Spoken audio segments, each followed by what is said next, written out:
मैं बच्चों से भीख मंगवाता। गूंगी बच्ची भीख में बहुत सारे पैसे लाई। जब मुझे पता चला उसे इतने सारे पैसे कौन देता है, जानकर मेरे होश उड़ गए। मेरा नाम रमेश है। मैंने अपनी ज़िंदगी में बहुत बड़े बड़े पाप किए थे, लेकिन सबसे बड़ा पाप किया था कि मैं मासूम और कम उम्र के बच्चों से भीख मंगवाता था।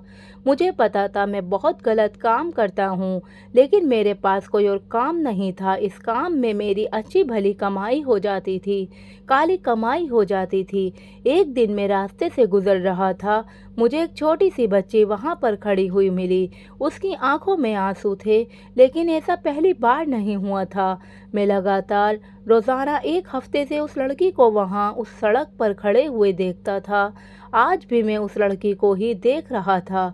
वो एक छोटी सी लड़की थी और इतनी ज़्यादा खूबसूरत नहीं थी, लेकिन मेरे काम में उसका कोई ना कोई काम निकल ही आता। इसलिए मैंने उसे अपने पास बुलाया और उससे कहा कि तुम यहाँ रोज़ क्यों खड़ी होती हो। वो बच्ची कुछ नहीं बोली। फिर मैंने उससे कहा कि तुम्हारे माता पिता कहाँ हैं। तब भी उसने मुझे कोई जवाब नहीं दिया। मैंने उससे कहा तुम कहाँ से आई हो, तुम्हारा घर कहाँ पर है, लेकिन फिर भी वो लड़की कुछ नहीं बोली। वो सिर्फ चुप ही खड़ी रही। शायद वो गूंगी थी, कुछ बोल नहीं सकती थी। मैंने उससे कहा कि क्या तुम इस दुनिया में अकेली हो, तो उसने हाँ का इशारा करते हुए अपना सिर हिला दिया। शायद इस दुनिया में उसका अपना कोई नहीं था। तो मैं बहुत ज़्यादा खुश हो गया, क्योंकि मुझे ऐसे बच्चों की ही तलाश होती थी। मैं उसे अपने घर लेकर आया और उसे रात का खाना खिलाया। उसके बाद वो सुकून से सो गई। सुबह होते ही मैंने उससे कहा कि जल्दी उठो और अपने काम पर लगो। मुझे ऐसा लगा कि वो मुझे अजीब सी नज़रों से देख रही है, जैसे देख तो मेरी तरफ ही रही है, लेकिन सोच कुछ और रही है। लेकिन उसने मेरी बात का कोई जवाब नहीं दिया। इस बात से मुझे पक्का अंदाज़ा हो गया था कि वो बोल नहीं सकती, मगर मुझे उस पर कोई रहम नहीं आया। मैं भी तो उसको यहाँ बिठाकर नहीं पाल सकता था। मैंने कहा कि क्या मैं तुम्हें यहाँ मुफ्त की रोटियाँ तोड़ने के लिए लेकर आया हूँ, या मुझे कोई बच्चों को पालने का शौक़ है। मामूली सी बात है, अगर यहाँ खाना खाना है तो काम तो करना ही पड़ेगा। अगर अच्छे तरीके से काम करोगी तो तुम्हें ढेर सारे पैसे दूंगा और यहाँ रहने की जगह भी मिलेगी, साथ में खाना भी मिलेगा। लेकिन याद रखना, इसी तरह की शक्ल बनाकर बाहर जाना जिस तरह से मुझे देख रही हो। उसकी आंखों में हैरानी और चेहरे पर दुख था। मैंने बाकी के बच्चों को भी जगाया और कहने लगा कि सारे बच्चे उठो और काम पर लगो। दरअसल मैं छोटे बच्चों से भीख मंगवाने का काम किया करता था। मैं कोई बुरा आदमी नहीं था। उन लोगों को भी खाना खिलाता था, कपड़े भी ला कर देता था और त्योहारों पर घुमाने भी ले जाता था। वैसे भी अनाथ बच्चे थे जिनके आगे पीछे कोई नहीं था। मैंने उन बच्चों को कहीं से अगवा नहीं किया था। ये बच्चे मुझे इसी तरह मिले थे जैसे आज ये लड़की मुझे मिली है, जिसका नाम मीनू था। कहते हैं कि इस धंधे में बच्चों को ज़्यादा पैसे मिलते हैं, लेकिन आजकल की आवाम तो इतनी गरीब हो गई है कि बच्चों को भी भीख नहीं देती। ये बच्चे अच्छी कमाई करके नहीं ला रहे थे। मैंने बच्चों को रखने के लिए एक घर लिया हुआ था और इतने सारे बच्चों का खाना बनाना भी कोई आसान बात नहीं थी। वो अपनी मर्ज़ी से खाना नहीं खाते थे।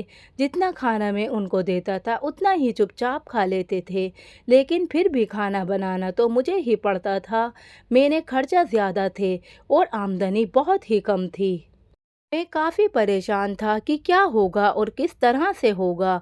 ऐसा लगता था कि यह धंधा छोड़ना पड़ेगा, लेकिन फिर मैं उन बच्चों को कहाँ लेकर जाता? क्या मैं उनको बेच देता? लेकिन मैं ऐसा भी नहीं करना चाहता था। मेरे सीने में भी दिल था। मेरे कोई बच्चे नहीं थे। ऐसा नहीं है कि मैं उन बच्चों को अपने बच्चे समझता था। अगर ऐसा होता तो उनसे इतना घटिया काम कभी नहीं करवाता। लेकिन जैसा भी था, बस यही मेरा कारोबार था। था और एक इंसान के लिए उसका कारोबार ही सब कुछ होता है। मैं शादी भी करना चाहता था, लेकिन कोई भी औरत किसी खाली इंसान से शादी नहीं कर सकती। आजकल की औरतों के भी बहुत खर्चे हैं। मैं काफ़ी परेशान बैठा था। बच्चे शाम को अपनी कमाई लाकर एक डिब्बे में डाल रहे थे। मुझे बार बार सिक्के गिराने की आवाज़ आ रही थी। मैं सोचता था आजकल सिक्कों से क्या होता है। किसी को भी नोट नहीं मिले थे। जब वो मीनू नाम की लड़की आगे बढ़ी और उसने अपना कटोरा डब्बे में उल्टा किया तो सिक्कों की भी आवाज़ नहीं आई। मैं दूर बैठा और मैंने अपना सर पकड़ा था कि ये क्या हो गया। ये लड़की तो बिल्कुल ही खाली हाथ आई है। ये तो मेरा बहुत ही नुकसान करवा देगी। मैं उसके पास गया और जाकर कहने लगा, तू तो बिल्कुल ही निकम्मी निकली। तेरी शक्ल तो इतनी मासूम है कि हर कोई तुझे पैसे देने को तैयार हो जाए। कैसे भोली सी सूरत बनाई हुई है तूने। 1 रुपया भी नहीं लेकर आई। शर्म आनी चाहिए तुझे। बाकी बच्चों को देख। अगर तूने इसी तरह काम किया तो मैं तेरा खाना पीना सब कुछ बंद कर दूंगा। फिर पड़ी रहना एक तरफ को भूखी प्यासी। मैं बाकी बच्चों को भी इसी तरह से धमकी दिया करता था, ताकि वह मेरी धमकियों में आकर डर जाएं। जब मेरे पास ही खड़े एक बच्चे ने कहा, साहब जी, आप इसे क्यों डांट रहे हैं। एक बार आप इसका डिब्बा तो देखिए, यह तो सबसे ज़्यादा पैसे लेकर आई है। मैं उस बच्चे की बात सुनकर हैरान रह गया और फ़ौरन ही आगे बढ़कर उसके डिब्बे की तरफ देखने लगा तो उसके अंदर नोट ही नोट भरे पड़े थे, जो मीनू के डब्बे से डाले गए थे। मैंने उसको हैरान होकर देखा और उससे कहा कि तू तो बड़ा अच्छा काम करके आई है। यह सब देखकर मैं काफ़ी खुश हुआ। खुश की वजह से मैंने उसके सिर पर हाथ भी रखा, लेकिन वह मुझे देखकर मुस्कुराई तक नहीं। उसकी आंखों में अजीब तरीके की उदासी थी। वो बिल्कुल भी बोलती नहीं थी। ऐसा लगता था कि कुछ कहना चाहती है। वैसे तो वो थोड़ी बहुत इशारों में बातें कर लिया करती थी और बस फटी फटी आंखों से सबको देखती रहती थी। उसके गूंगेपन की वजह और उसकी मासूमियत देखकर ही तो मैं उसको अपने धंधे में लाना चाहता था। मैं सोचता था कि ऐसी रोनी सूरत को तो हर कोई पैसे देगा और शायद मेरा अंदाज़ा बिल्कुल ठीक है। मैंने बाकी के बच्चों को कहा कि ये भी तो वहीं पर गई थी जहाँ पर तुम लोग जाते हो। फिर ये इतने सारे पैसे कमा कर कैसे लाई, और तुम लोग सिर्फ सिक्के उठा कर लाए। सारे के सारे बच्चे सर झुकाकर खड़े हो गए। 2-3 दिन इसी तरह गुजर गए। मीनू मेरे पास रोज़ ढेर सारे पैसे लेकर आती और मैं बाकी सब बच्चों को डांटता कि वो इतने सारे पैसे लेकर आती तो तुम लोगों को कोई पैसे क्यों नहीं देता। जिस सड़क पर सारे बच्चे जाते थे वो एक ही तो सड़क थी। वो मेन सड़क थी जहाँ से ज़्यादा गाड़ियाँ और भीड़ भाड़ गुजरती थी। उस रूट को माल रोड भी कहा जाता था। उस रोड पर ज़्यादातर अमीर लोग गुजरा करते थे, इसलिए ज़्यादा पैसे दिया करते थे। जब मुझे एक बच्चे ने कहा कि ये तो कहीं पर भी भीख नहीं मांगती, ये तो हमारे साथ जाती है और उसके बाद पता नहीं कहाँ गायब हो जाती है। हमें नहीं पता होता कि ये कहाँ जाती है, और जब हमारे पास वापस आने का वक्त हो जाता है तो ये अचानक से ही वापस आ जाती है और इसके पास ढेर सारे पैसे भी होते हैं। मैं ये सुनकर हैरान रह गया। मैंने कहा कि ऐसा कैसे हो सकता है। अगर वो भीख नहीं मांगती तो इतने सारे पैसे कहाँ से लेकर आती है। क्या अपने घर वालों के पास जाती है, उसने उनसे लेकर आती है, लेकिन जाहिर है उसका इस दुनिया में कोई नहीं है। मगर जिस हालत में वो मिली थी उससे तो ये ज़ाहिर हो रहा है कि वो अनाथ है। और जब मैंने उससे पूछा कि तुम्हारे बाप है, तब भी उसने मुझे इशारे से मना करते हुए बताया कि उसका कोई नहीं है, बिल्कुल अकेली है। मुझे उस बच्चे की बात पर बिल्कुल भी यकीन नहीं आया। मैंने सोचा कि वो झूठ बोल रहा है। शायद ऐसा इसलिए कह रहा है क्योंकि वो मीनू जितने पैसे नहीं कमा पाता। लेकिन बात तो वाकई अजीब थी। वो बाकी बच्चों से ज़्यादा पैसे लेकर आती थी।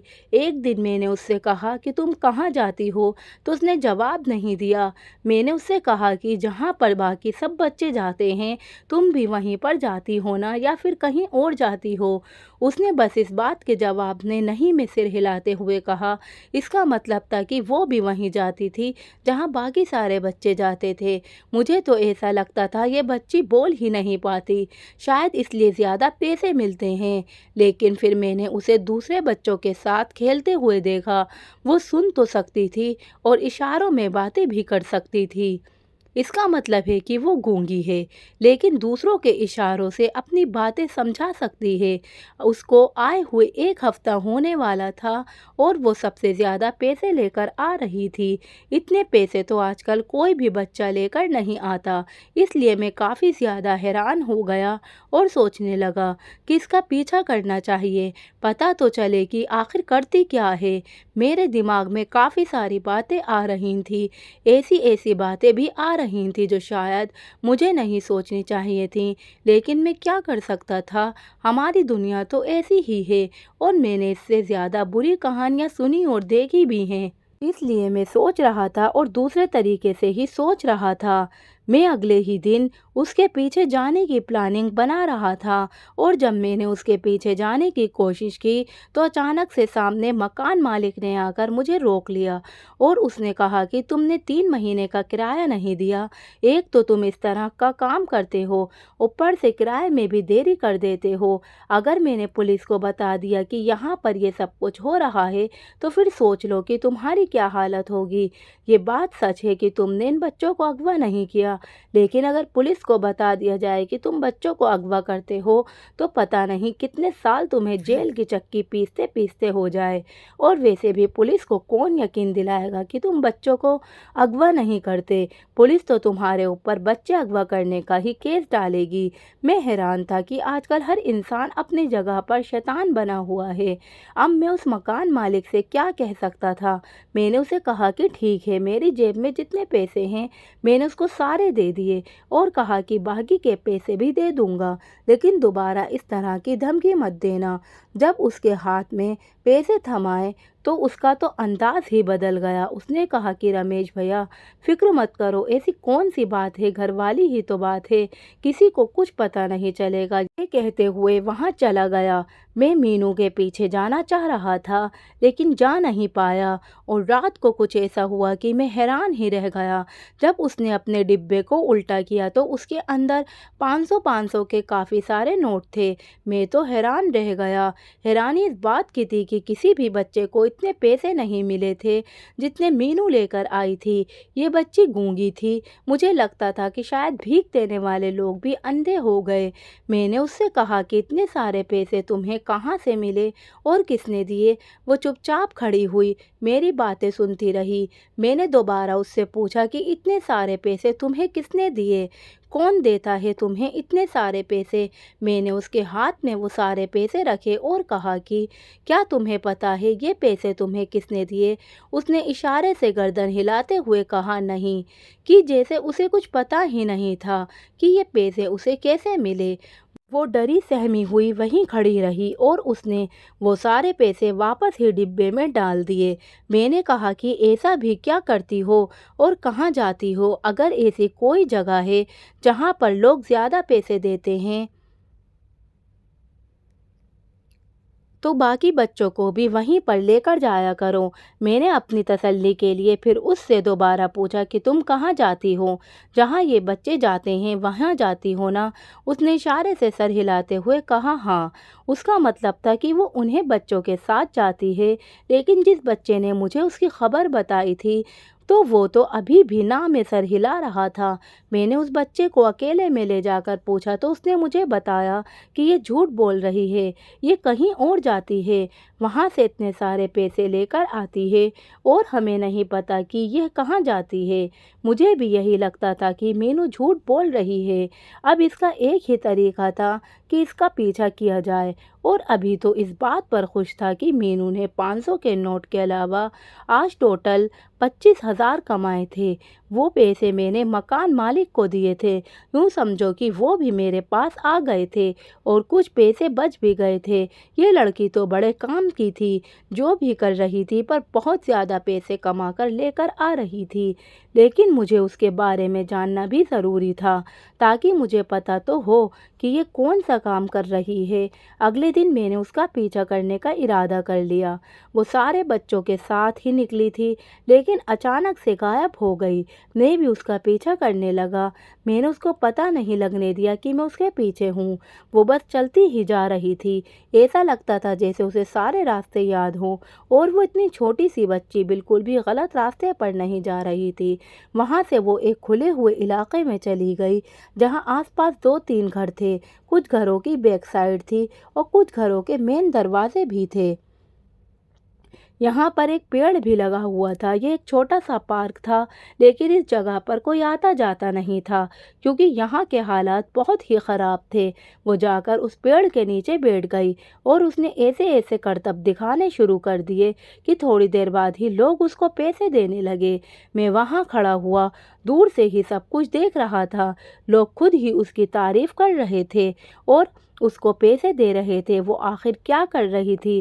مجھے کچھ بھی سمجھ میں نہیں آ رہا تھا۔ کبھی ناچتی، کبھی کوئی کرتب دکھاتی۔ وہ کیا کر رہی تھی یہ سب میری سمجھ سے باہر تھا، لیکن لوگ پھر بھی خوش ہو کر اسے پیسے دے جا رہے تھے۔ اتنی معصومیت سے وہ سب کچھ کر رہی تھی کہ لوگ اس پر فدا ہو کر اسے پیسے دے کر جا رہے تھے۔ شاید جو ہنر اس کے اندر تھا وہ باقی بچوں کے اندر نہیں تھا، اس لیے وہ اور بچوں سے زیادہ پیسے کماتی تھی۔ مجھے سمجھ نہیں آ رہا تھا کہ وہ کون سا ناچ رہی تھی اور کون سے کرتب دکھا رہی ہے۔ میں سمجھنے کی کوشش کر رہا تھا اور اس کو دھیان سے دیکھ رہا تھا تاکہ میں بھی اس سے یہ ساری چیزیں سیکھ جاؤں۔ وہ کچھ بول نہیں رہی تھی، بس آنکھیں بند کر کے جو اس کے دل میں آ رہا تھا کیے جا رہی تھی۔ اس کے یہ کارنامے دیکھ کر جو بھی وہاں پر آ رہا تھا خوشی سے کھلکھلا اٹھا اور سبھی اس پر مہربان ہونے کے لیے تیار ہو جاتے۔ وہاں پر بہت ساری بھیڑ لگ چکی تھی۔ لوگ آتے اور اس کے ڈبے میں ڈھیر سارے پیسے ڈال کر چلے جاتے۔ فی الحال یہ لڑکی جو کچھ بھی کر رہی تھی، میں نے سوچا کہ یہ سب میں بھی کرتا ہوں اور باقی کے بچوں کو بھی یہی سکھاؤں گا تاکہ وہ بھی اسی کی طرح ڈھیر سارے پیسے کمانے لگیں۔ اس کے بعد وہ تھک گئی تو تھوڑی دیر بعد اس نے اپنے ڈبے کو سینے سے لگایا اور اسی پیڑ کے نیچے لیٹ کر سو گئی۔ اب مجھے پتا چلا کہ یہ کیا کر رہی تھی۔ ظاہر ہے جب اس کے سارے پیسے بن گئے تو اسے اور زیادہ کام کرنے کی کیا ضرورت تھی، جبکہ باقی بچے تو صبح 9 بجے سے لے کر رات کو 10 بجے تک کام کیا کرتے تھے، لیکن اس کا کام تو پورا ہو گیا تو اس لیے یہ مہارانی یہاں پیڑ کے نیچے لیٹ کر آرام کرنے لگی۔ میں نے اپنے دماغ میں ساری بات بٹھا لی کہ اس نے کیا کیا کیا، کیونکہ یہی سب مجھے بھی آزمانا تھا۔ بس جب میں یہ سب کچھ خود کرنے جاؤں تو مجھے ساری باتیں یاد رہیں کہ آخر اس نے یہاں اس پیڑ کے پاس کیا کیا کیا تھا جس کی وجہ سے بھیڑ اسے امپریس ہو گئی۔ میں نے جب یہ دھندا شروع کیا تھا میں کہیں آتا جاتا بھی نہیں تھا، کیونکہ لوگوں کو اگر پتہ چل جاتا کہ ان سب کے پیچھے میں ہوں تو کوئی نہ کوئی مجھے پولیس کے حوالے کروا ہی دیتا۔ ابھی بھی اس دنیا میں کافی سارے لوگ موجود ہیں جو مجھ سے کہتے ہیں کہ تم بہت برا کام کر رہے ہو، چھوٹے چھوٹے معصوم بچوں سے بھیک منگوا کر ان کی کمائی کھاتے ہو۔ ہاں ٹھیک ہے، کرتا تھا میں برے کام، لیکن میں اور کیا کرتا؟ میں اپنی زندگی سے بہت تنگ آ گیا تھا، کمائی کا کوئی ذریعہ نہیں تھا، میرے پاس اور کوئی راستہ بھی نہیں تھا۔ میں بھی ایک اچھا انسان بننا چاہتا تھا لیکن بن نہیں سکا، کیونکہ جب میرے پیپر ہو رہے تھے تو میں نے اپنے ٹیچر کو ہی اس کی غلطی بتائی۔ میں نے ٹیچر نقل مارنے پر ایک بچے کو بری طرح مار رہی تھی۔ میں نے کہا کہ آپ غلط کر رہے ہیں، آپ اس بچے کو جانوروں کی طرح مار رہے ہیں، یہ غلط بات ہے، وہ بچہ ہے اور بچوں سے غلطیاں تو ہوتی رہتی ہیں، لیکن اس کا یہ مطلب نہیں کہ آپ اسے اس طرح جانوروں کی طرح پیٹیں۔ لیکن وہ ٹیچر تو میرے پیچھے ہی پڑ گیا، اس نے مجھے فیل کر دیا۔ میں نے دوبارہ سے پڑھنے کی کوشش کی، لیکن اس ٹیچر نے مجھے پھر سے فیل کروانے کی کوئی کسر نہیں چھوڑی۔ اس طرح میری زندگی برباد ہو گئی۔ میرے ماں باپ تو بچپن میں ہی مجھے چھوڑ کر چلے گئے تھے، میرا کوئی اپنا رشتہ دار بھی نہیں تھا جو مجھے اپنے پاس رکھ لیتا۔ میں بچپن سے ہی اکیلا ہو گیا تھا، کسی نے مجھے کوئی سہارا نہیں دیا۔ کبھی میں بھی بچوں کو دیکھ کر کہا کرتا تھا کہ اتنے ہٹے کٹے ہو کر بھیک مانگتے ہو، پتہ نہیں اس کے پیچھے کون ہے جو ان سے بھیک منگواتا ہے۔ اور آج میں بھی ان کے پیچھے کھڑا ہوا ایک برا آدمی تھا، لیکن مجھے اپنے کیے پر کوئی پچھتاوا نہیں تھا، کیونکہ مجھے بھی تو زندہ رہنا تھا، ورنہ میں بھوکا مر جاتا۔ مجھے شادی کرنے کا بہت زیادہ شوق تھا، لیکن میں چاہتا تھا اپنا گھر بنا لوں، تھوڑا بہت پیسہ کما لوں تاکہ اپنی بیوی کو خوش رکھ سکوں، کیونکہ یہ بات تو کوئی بھی جانتا ہے کہ عورت کو خوش رکھنے کے لیے پیسوں کی ضرورت ہوتی ہے، اور آج کل کی لڑکیوں کو تو پیسوں کی ہی ضرورت ہوتی ہے۔ وہ کہتی ہیں کہ ہمارے سارے کام پورے ہوں، ہماری ضرورت کی ساری چیزیں ہمیں وقت پر دی جائیں، کپڑے جوتے وغیرہ۔ اگر آپ کو ان کو ضرورت کی چیزیں نہیں دیتے تو ان کا گھر نرک بن جاتا ہے۔ عورت کے ساتھ خوش تو تبھی رہا جا سکتا ہے جب ہم بھی عورت کو خوش رکھیں، اور ان سب کے لیے مجھے پیسے چاہیے تھے۔ میں نے کچھ پیسے جمع بھی کر رکھے تھے۔ میرا ایک اور دوست بھی تھا، وہ بھی اسی کام سے جڑا ہوا تھا جو کام میں کرتا تھا۔ اس نے کہا کہ جب تمہیں ان بچوں کی ضرورت نہیں ہو اور تم کوئی اور کام کرنا چاہو تو یہ بچے مجھے دے دینا۔ اس کے پاس میرے سے بھی زیادہ بچے تھے، لیکن وہ بڑا ہی ظالم تھا، ان بچوں پر بہت ظلم کرتا تھا، ان پر ہاتھ بھی اٹھاتا تھا، ان کو زیادہ اچھا کھانا بھی نہیں دیتا تھا، اور اس نے گھر میں کافی پابندیاں لگا رکھی تھیں۔ وہ تو رات میں بھی ان سے کام کروایا کرتا تھا۔ میں نے سوچا کہ میں کوئی اور کام شروع کر دوں گا اور یہ بچے اس کو دے دوں گا، مجھے بچوں کے بدلے میں اچھی خاصی رقم مل جائے گی۔ یہ سب تو میرے فیوچر کے پلان تھے، لیکن ابھی میرے دماغ میں اس بچے کے کارنامے ہی گھوم رہے تھے۔ میں نے وہ سب کچھ جو اس نے کیا اپنے دماغ میں بٹھا رکھا تھا۔ میں نے انٹرنیٹ پر سرچ کیا کہ یہ کون سے کرتب کر رہی ہے، لیکن انٹرنیٹ نے بھی اس کے کرتب کو نہیں پکڑا، اور مجھے بھی کچھ سمجھ نہیں آ رہا تھا۔ میں ساری رات بس یہی سوچتا رہا، پھر اس نتیجے پر پہنچا کہ اگر اس کے ایسا کرنے پر لوگ اس کو ڈھیر سارے پیسے دے جاتے ہیں تو پھر مجھے خود بھی یہ کام کرنا ہوگا۔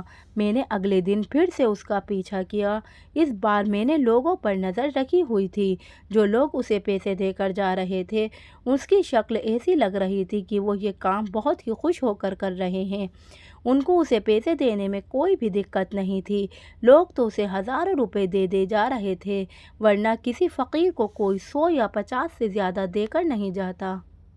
آج کل چلو کوئی 200 دے دیتا ہے، لیکن یہاں تو بات ہزاروں تک پہنچ چکی تھی۔ اس لیے سوچنے کی بات تو تھی ہی۔ میں نے 3-4 دن مینو کا پیچھا کیا، اور 3-4 دن تک میں نے دیکھا تو یہ سب کچھ کیا ہو رہا ہے۔ میں گھر سے اتنی بار نہیں نکلتا تھا، لیکن مجھے رسک لینا ہی پڑا، کیونکہ مجھے پتہ کرنا تھا کہ آخر چل کیا رہا ہے۔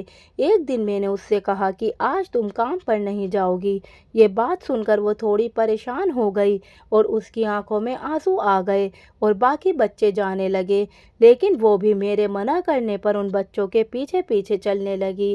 میں نے اس کو جاتے ہوئے روک لیا کہ میں نے تم سے منع کیا تھا نا، آج تم کام پر نہیں جاؤ گی تو پھر ان بچوں کے پیچھے کیوں جا رہی ہو؟ شاید وہ ان بچوں کے پیچھے جانا چاہتی تھی۔ میں نے کہا آج تم آرام کرو، اپنے گھر میں ہی بیٹھو۔ باقی سارے بچے جا چکے تھے۔ وہ بڑی بے چین تھی، بار بار دروازے کی طرف دیکھ رہی تھی۔ اس کا من کر رہا تھا وہ بھی ان کے پیچھے چلی جائے۔ کافی دیر تک وہ دروازے پر ہی کھڑی رہی۔ میں نے اس سے کہا ابھی تک تم اندر نہیں گئی، تمہیں تو خوش ہونا چاہیے، آج تمہیں کام نہیں کرنا پڑے گا۔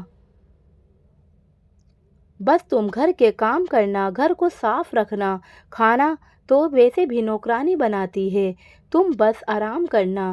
میں نے کھانا بنانے کے لیے ایک عورت بھی رکھی ہوئی تھی جو کھانا بناتی تھی، کیونکہ بچوں سے کھانا نہیں بنتا تھا۔ میرے پاس زیادہ تر کم عمر کے بچے ہی تھے۔ وہ مجھے پھر سے حیرانی سے دیکھنے لگی اور دروازے کی طرف اشارہ کرنے لگی۔ اس کا مطلب تھا کہ کیا وہ چلی جائے۔ میں نے اسے غصے سے دیکھا اور خوب ڈانٹ لگائی کہ تمہیں سمجھ نہیں آتا ہے، تمہیں نہیں پتہ یہاں پر کس کی حکومت چلتی ہے۔ یہاں میری مرضی کے بنا کوئی ایک قدم بھی اندر نہیں رکھ سکتا، اور نہ ہی گھر کے باہر۔ جیسا میں چاہوں یہاں ویسا ہی ہوتا ہے، لیکن تمہیں تو کسی بات کی سمجھ ہی نہیں آ رہی۔ میں تمہیں بہت پیار سے سمجھا رہا ہوں، چپ چاپ اندر چلی جاؤ۔ میں نے کہہ دیا نا کہ تم آج کام پر نہیں جاؤ گی۔ وہ میری باتوں سے کافی ڈر گئی۔ میں نے اس کے ہاتھ سے اس کا ڈبہ لینے کی کوشش کی، لیکن وہ اپنا ڈبہ مجھے دے نہیں رہی تھی۔ میں نے اس پر پھر ڈانٹ لگائی، اگر میری بات نہیں مانی تو تمہیں سزا ملے گی۔ آج کھانے کو بھی کچھ نہیں ملے گا، کمرے میں بند کر کے چلا جاؤں گا۔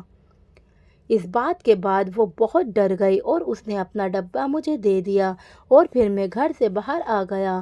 جہاں پر وہ جایا کرتی تھی وہاں جانے لگا۔ میں راستے میں سوچتا ہوا جا رہا تھا کہ وہ مجھے اپنا ڈبہ نہیں دے رہی تھی اور اس کا من بھی بہت تھا کہ وہ آج بھی کام پر جائے۔ دیکھنے میں تو بہت معصوم لگتی ہے لیکن اس کے اندر عقل ضرورت سے زیادہ ہے۔ ویسے بھی وہ تو جو کام کرتی ہے اس کے پیچھے عقل کا ہی کام تھا، ورنہ باقی بچے تو اس طرح کا کچھ بھی نہیں کیا کرتے تھے۔ میں نے پھر سے وہ سب یاد کرنے کی کوشش کی جو وہ کیا کرتی تھی تاکہ میں وہاں جا کر بھول نہ جاؤں۔ میں بھی اسی جگہ جا رہا تھا جہاں پر مینو جا کر بیٹھا کرتی تھی۔ آج میں بھی ڈھیر سارے پیسے کما کر لاؤں گا اور امیر بن جاؤں گا۔ ان پیسوں سے میرے کافی سارے کام حل ہو جائیں گے۔ میں اس جگہ پر جا کر بیٹھ گیا جہاں پر مینو بیٹھی تھی۔ پیڑ کے نیچے پہلے تو آس پاس کوئی نظر نہیں آ رہا تھا، پھر میں اچانک ہی کھڑا ہو گیا اور میں نے وہ کام کرنا شروع کر دیا جو مینو کیا کرتی تھی۔ مجھے اپنے چہرے پر تھوڑی معصومیت بھی لانی تھی کیونکہ مینو اپنے چہرے پر بہت معصومیت رکھتی ہے۔ اب میں اپنا کام شروع کرنے جا رہا تھا۔ میں نے اسی طرح اپنے ہاتھ پیر ہلانے شروع کر دیے جس طرح مینو ہلایا کرتی تھی اور اپنی آنکھیں بند کر لیں۔ میں تو ایسے ہی ناچ رہا تھا جیسے مینو ناچا کرتی تھی۔ میں نے اپنا ڈبہ زمین پر رکھ دیا تاکہ لوگ آئیں اور اس میں پیسے ڈال کر چلے جائیں اور میں لگاتار اپنے کام میں کھو گیا۔ اچانک ہی مجھے اپنے پاس کچھ ہلچل نظر آئی لیکن میں نے اپنی آنکھیں نہیں کھولیں کیونکہ مینو بھی اپنی آنکھیں نہیں کھولتی تھی۔ مجھے ایسا لگنے لگا جیسے میرے ڈبے میں لوگ پیسے ڈالنے لگے ہیں۔ میں من ہی من خوش ہو رہا تھا اور میں سمجھ گیا تھا کہ لوگ پیسے ڈالنے لگ گئے۔ میرے دل میں بس یہی تھا کہ میں بھی یہی پر روز ایسے ہی آیا کروں گا اور خوب سارے پیسے لے کر چلا جایا کروں گا تاکہ میرے پاس خوب سارے پیسے جمع ہو جائیں اور باقی سارے بچوں کو بھی یہی کام سکھاؤں گا، وہ بھی یہ کام کریں گے۔ ایسے ہی کچھ دنوں بعد میں کروڑ پتی بن جاؤں گا۔ میرے دل میں تو لڈو پھوٹ رہے تھے اور یہی سب کچھ چل رہا تھا لیکن اچانک سے مجھے ایسا محسوس ہوا کہ جیسے بہت سارے لوگ میرے آس پاس کھڑے ہیں لیکن پیسے ڈال کر تو ان کو وہاں سے واپس چلے جانا چاہیے تھا۔ وہ یہاں پر کیا کر رہے تھے؟ پھر میں رک گیا۔ جیسے ہی میں نے آنکھیں کھولی انہوں نے مجھے دبوچ لیا۔ وہ کوئی اور نہیں بلکہ پولیس والے تھے۔ انہوں نے کہا کہ بڑی مشکل سے تمہیں پکڑا ہے، آج تو تم اپنے بل سے باہر نکل کر آئے ہو، ورنہ تو تم کبھی بھی باہر نہیں نکلتے تھے، اور آج تو تم ہو بھی اکیلے، تمہارے ساتھ کوئی ساتھی بھی نہیں ہے۔ چلو اب ہمارے ساتھ میں بری طرح گھبرا گیا اور وہ مجھے پولیس اسٹیشن لے گئے۔ وہاں پر جا کر مجھے ایسی بات کے بارے میں پتہ چلا کہ میں حیران رہ گیا۔ میرے تو پیروں تلے زمین ہی نکل گئی۔ دراصل یہ مینو انہی کی چھوڑی ہوئی جاسوس تھی۔ وہ گونگی بالکل بھی نہیں تھی، وہ سب کچھ بول سکتی تھی۔ وہ تو مجھے پکڑوانے کے لیے انہوں نے یہ دانہ ڈالا تھا اور وہ خود ہی اسے پیسے دیا کرتے تھے۔ جو بھی لوگ مینو کو روز پیسے دیا کرتے تھے وہ سب لوگ پولیس کے ساتھ ملے ہوئے تھے۔ مجھے پکڑنے کے لیے یہ پورا پلان بنایا گیا۔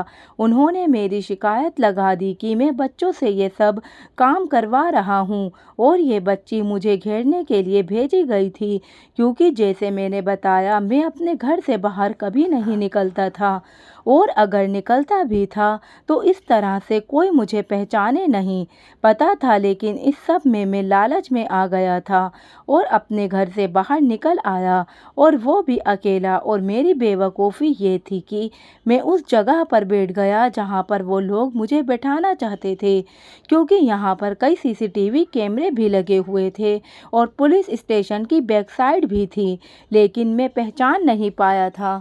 میری آنکھوں کے آگے تو لالچ کی پٹی بندھ گئی تھی، اس لیے میں بری طرح سے پھنس چکا تھا۔ وہ لڑکی گونگی نہیں تھی، وہ تو سب کچھ بول سکتی تھی۔ مجھے اس ٹائم سمجھ جانا چاہیے تھا جب وہ اتنی دور یہاں اکیلی ہی آ جایا کرتی تھی۔ وہ لڑکی بہت چالاک تھی لیکن اس کی معصومیت کی وجہ سے کبھی اس کی چالاکی کا اندازہ نہیں لگا پایا۔ میں نے سوچا تھا کہ شاید وہ یہاں روز آتی جاتی ہے اس لیے اس کو راستہ یاد ہو گیا ہوگا، لیکن اب وہ لڑکی میرے سامنے کھڑے ہو کر मुस्कुरा रही थी। पुलिस ने सारे बच्चों को अपनी हिरासत में ले लिया और उन बच्चों को उनके माँ बाप से मिलवाने की कोशिश शुरू कर दी, क्योंकि मैंने झूठ बोला था कि वो बच्चे मुझे सड़कों पर मिले थे। ऐसा बिल्कुल भी नहीं था, बस मुझे 1-2 बच्चे ही सड़क पर मिले थे। बाकी सारे बच्चे मैंने अगवा किए थे और कुछ बच्चे मैंने इधर-उधर से खरीदे थे। मैं बहुत बुरा इंसान था और मेरे साथ बुरा ही हुआ। मुझे पुलिस पकड़ कर ले गई और बच्चों का बयान भी रिकॉर्ड कर लिया गया। अब मेरे साथ क्या होने वाला था, ये तो मैं भी नहीं जानता था, लेकिन कुछ अच्छा होने वाला तो नहीं था। मेरे साथ इन कामों में जितने भी लोग शामिल थे, जितने भी मेरे दोस्त थे, उन सभी को भी गिरफ्तार कर लिया गया और उनके पास से भी बच्चे पुलिस ने अपनी हिरासत में ले लिए। पता चला कि वो लड़की जो कारनामे करती थी, असल में तो वो कुछ भी नहीं थे। वो लड़की उल्टा सीधा डांस किया करती थी, जिसकी वजह से मैं सोचता था कि लोग उससे इम्प्रेस होकर पैसे दे जाते हैं, लेकिन असल बात तो ये थी कि वो लड़की कुछ भी नहीं करती थी, सिर्फ मुझे बेवकूफ़ बनाने के लिए। ये सब एक प्लान का हिस्सा था। ये सब कुछ मुझे बेवकूफ़ और पागल बनाने के लिए किया, ताकि मैं उन लोगों की पकड़ में आ सकूं। ये पता चला कि वो लड़की कोई और नहीं बल्कि एक पुलिस वाले की ही बेटी है। मेरा तो दिमाग ही घूम गया। इस पुलिस वाले ने अपनी बेटी को इतना बहादुर बनाया था कि बचपन में ही उसे ऐसा काम करने के लिए भेज दिया। उसने ये भी नहीं सोचा कि उसकी बेटी की जान को भी खतरा हो सकता है। वो पुलिस वाला खुद भी एक बहादुर इंसान था, लेकिन आज उसकी लड़की की वजह से तो इतने सारे बच्चे अपने माँ बाप से मिल गए थे। मुझे अपनी गलती का एहसास हो गया था। मैंने जेल में काफ़ी वक्त गुजारा, फिर मैंने माफ़ी की अपील की और कहा मैं दोबारा ये काम नहीं करूँगा। मेरी ज़िंदगी के कुछ साल तो बर्बाद हो गए, लेकिन जब मैं जेल से बाहर आया तो मैंने इस तरह के काम करने से तौबा कर ली। आज मेरा एक छोटा सा कारोबार है और मेरी बीवी भी है, लेकिन अभी तक हमारे यहाँ कोई औलाद नहीं हो रही। मैं ऐसा कहना तो नहीं चाहता, लेकिन दिल कहता है कि शायद ईश्वर मुझे औलाद का सुख नहीं दे पाएगा, क्योंकि मैंने बहुत सारे बच्चों को उनके माँ बाप से अलग किया था। उसकी सज़ा तो मुझे मिलनी ही थी और मेरे यहाँ कभी भी अपनी औलाद पैदा नहीं होगी। मैं दिन रात ईश्वर से बस यही प्रार्थना करता था। मैं चाहता हूँ कि मुझे भी अपनी औलाद का सुख जीते जी मिल जाए, लेकिन अभी तक ऐसा कुछ नहीं हो रहा था। हम समझते हैं कि हम चुपचाप पाप कर लेंगे और हमें सज़ा भी नहीं मिलेगी, मगर ऐसा कुछ भी नहीं है। कुछ लोग तो ये भी कहते हैं कि सज़ा अगले जन्म में मिलेगी, तो वहीं जाकर देखा जाएगा, लेकिन ये नहीं समझते कि कुछ गुनाहों की सज़ा हमें इसी दुनिया में मिलती और बहुत ही बुरी मिलती है। मेरे साथ भी यही सब कुछ हुआ है। मैं अब एक बहुत अच्छा और एक ईमानदार इंसान बन गया हूँ और नफ़रत करने लगा हूँ उन लोगों से जो बेचारे छोटे मासूम बच्चों से भीख मंगवाते हैं। कभी रास्ते में चलते हुए मुझे कोई बच्चा दिख जाता है जो भीख मांग रहा होता है, मुझे उन पर बहुत तरस आता है। मैं इतना अमीर तो नहीं हूँ कि उनको अपने घर रख सकूँ, लेकिन मैं उनको बड़े प्यार से एक अनाथ आश्रम में छोड़ आता हूँ और वहाँ पर उनके लिए कभी कभार खाना या फिर छोटे मोटे तोहफे लेकर जाता हूँ। मैंने अपने गुनाहों की दिल से माफ़ी मांग ली है। बच्चे तो ईश्वर की देन है। बच्चों की असल ज़िंदगी तो उनका बचपन है, जो कि वो जी भर के जी लेते हैं, खेलते हैं, कूदते हैं। बड़े होने के बाद तो वही बच्चे अपनी जिम्मेदारी संभालने लगते हैं। फिर कहाँ वो बच्चे रहते हैं, फिर तो वो बड़े हो जाते हैं और हम और आप जैसे बन जाते हैं। बच्चे फूलों की तरह नाजुक होते हैं। आप सब लोगों से गुजारिश करना चाहूँगी कि इन फूलों को कभी मुरझाने मत देना। तो इस कहानी के बारे में आपकी क्या राय है, कमेंट करके ज़रूर बताइएगा। दोस्तों, आपको हमारी ये मज़ेदार कहानी कैसी लगी, आप हमें कमेंट बॉक्स में ज़रूर